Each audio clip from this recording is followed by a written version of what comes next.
হেবেরিরা কেমন আছো? আজকে আমি কুমিল্লার প্রতিনিধিত্বকারী অর্থাৎ কুমিল্লার মাইয়া। আজকে আমি আইছি চট্টগ্রাম।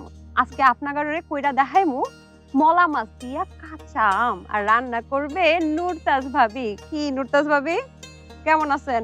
আলহামদুলিল্লাহ। দর্শক বন্ধুরা ভুল বুঝবেন না, নুরতাজ ভাবি একটু চুপচাপ কিন্তু কথায় কিন্তু সে 100তে 100 মনে হচ্ছে। মনে হচ্ছে। আচ্ছা তুমি যে আসার সময় এই যে 1 ঘন্টা লাগাইয়া যে মেকআপ করলা, তোমার মানে মেকআপ করার আগে ওজন মাপছিলা? মেকআপ করার আগে আর পরে ওজনে নিশ্চয়ই 1 কেজি তফাৎ হবে। হইলেও তোমার থেকে বেশি হবে না। আমি না মেকআপ করি না, আমি ন্যাচারাল বিউটি। আর কুমিল্লার মেয়েদের এটা তো আমরা সবাই জানি, ন্যাচারাল বিউটি নাকি? পৃথিবীর সবাই জানে কুমিল্লার মেয়েরা এমনিতেই সুন্দর হয়। কুমিল্লার মেয়েরা সুন্দর হলেও মনের দিক দিয়ে অনেক ফ্যাশানো। পেঁচানো?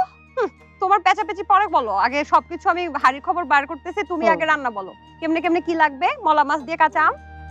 প্রথমে আমি যে চুলায় ডেকচি দিলাম, কি দিব বলো? তেল, এবার লাগবে রসুন, পেঁয়াজ,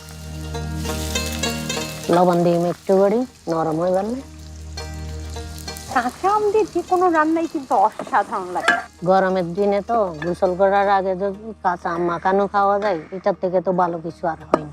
গোসল করার আগে কেন সবসময় তো কাঁচা আম মাখা? শান্তি শান্তি লাগে। একটু করে পানি দিচ্ছি যাতে মশলা না পড়ে।